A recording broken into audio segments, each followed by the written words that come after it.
এখনই গুজরাটে বৃষ্টি থামার কোনো সম্ভাবনার কথা শোনাচ্ছে না মৌসুম ভবন।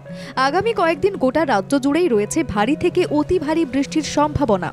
ইতিমধ্যেই সবথেকে বেশি বৃষ্টি হয়েছে আহমেদাবাদে। শহরের একাধিক অংশ জলমগ্ন। জারি করা হয়েছে লাল সতর্কতাও।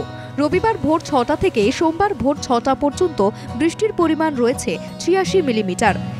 এছাড়াও বরোদা, মহিসাগর সহ একাধিক জায়গায় ভারী বৃষ্টি হয়েছে। এমনকি অতি ভারী বৃষ্টির জেরে বিপদসীমার ওপর দিয়েও বইতে শুরু করেছে একাধিক নদী। মঙ্গলবার রাজ্যের প্রাথমিক স্কুল বন্ধ রাখার কথা ঘোষণা করা হয়েছে সরকারের তরফ থেকে। রেল লাইনে জল জমে যাওয়ার কারণে ব্যাহত হয়ে পড়ে ট্রেন চলাচল, যার জেরে আহমেদাবাদ বরোদা ইন্টারসিটি এক্সপ্রেস সহ বরোদা আহমেদাবাদ ইন্টারসিটি এক্সপ্রেস ও বরোদা জামনগর ইন্টারসিটি এক্সপ্রেস দেরিতে চলাচল করে। মৌসুম ভবনের তরফ থেকে গুজরাট ও মহারাষ্ট্রে ভারী বৃষ্টির সঙ্গে 60 কিলোমিটার বেগে ঝোড়ো হাওয়া বইবার পূর্বাভাস ছিলই।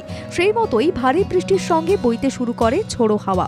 ইতিমধ্যেই উত্তর পশ্চিম মধ্যপ্রদেশ ও পূর্ব রাজস্থানের ওপর তৈরি হওয়া নিম্নচাপ পরিণত হয়েছে গভীর নিম্নচাপে।